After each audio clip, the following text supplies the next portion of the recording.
You know, people forget something, that in that campaign for the Republican nomination in 1980, there was all the top figures of the Republican Party were running. Howard Baker, who was, and Bob Dole, certainly the leaders in the Senate, John Connally, who'd been Texas governor and Treasury Secretary under Richard Nixon, George H.W. Bush, John Anderson, who later dropped out and ran a third-party campaign, Phil Crane, who, a congressman from Illinois, who was thought to, at some point, that he could get to be the conservative candidate for the Republican nomination. It's still hard to fully understand what is it about Reagan that made him leave all those candidates eating his dust. Well, but first you have to go back and ask yourself why they got in the race, because they all, to a man, and their staffs and the media, bought into the myth that Reagan would not be the nominee, or could not be the nominee in 1980. That he was too old, he was too brittle, that he was too conservative, that he was too out of it, that he was too much invested in the past. He was just too. And so they, like the national media and a lot of people here in Washington, bought into this myth that Ronald Reagan was not going to be the nominee, and if he was the nominee, he would be the next Goldwater and carry the party down to a crashing defeat. And so that's why they all got into the race. You know, we have a different perspective just a generation later on the issue of age. Reagan, of course, turned 70 1 month after he was elected, or was sworn in January of '81. But a poll was taken 1 year earlier of the American people. They said, would you oppose a man who would become 70 years of age 1 month after being sworn in as president? 70% said yes. He was battling enormous headwinds on the issue of age in 1978, 1979, and early to 1980. Only when he decides to get out on the road and campaign and vigorously and speak out and stop hiding at Santa Barbara the way John Sears wanted to, then the age issue just melted away. Greg, I'm going to ask one more question, and then I hope people in the audience have questions. If you don't, well, you can leave.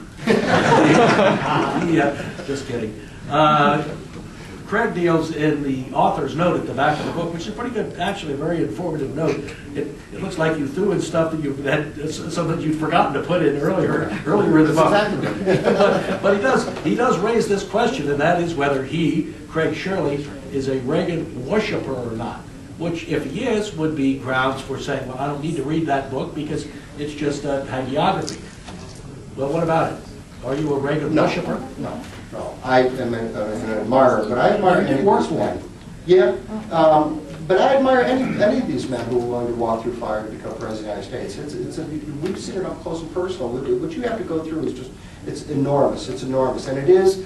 I think it is a character test. You know, Jay and Hamilton and Madison in the Federalist Papers pounded away on the only issue for President of the United States, for the presidency, was character. That was the only qualification that was necessary, was to be a superior character. And I happen to think that, you know, we've gotten it right most of these years. And so I am an admirer of Reagan's, but I think that if you read the book, or I hope you do, is that you'll see that I present Ronald Reagan for what he is, which is a man, albeit a very good man. But you also read about an angry Reagan, a mistaken Reagan, Reagan who sometimes didn't exhibit always good judgment. You know, the struggle with this at Mount Vernon right now is that George Washington has become so iconic that people don't have a comprehension of him as an individual, as a man. And Jesse Jackson said much the same thing about Martin Luther King, that people are not seeing him as a man who had to struggle to get where he got. And had many failures and many successes. So, you know, I've said this before, and this is to wrap this up, is that, you know, we expect gods to liberate millions of people.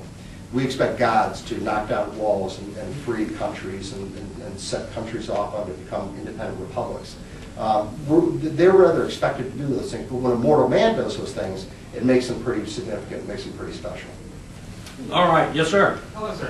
Thank you, gentlemen. My question is, and this seems to be one of the great moot questions of history. The Iranian hostages were famously released the day of Reagan's inauguration. What if that didn't happen?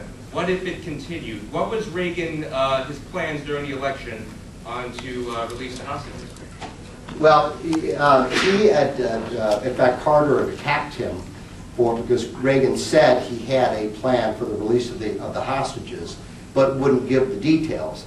And then, of course, you remember Nixon ran in '68 saying he had a secret plan to end the Vietnam War.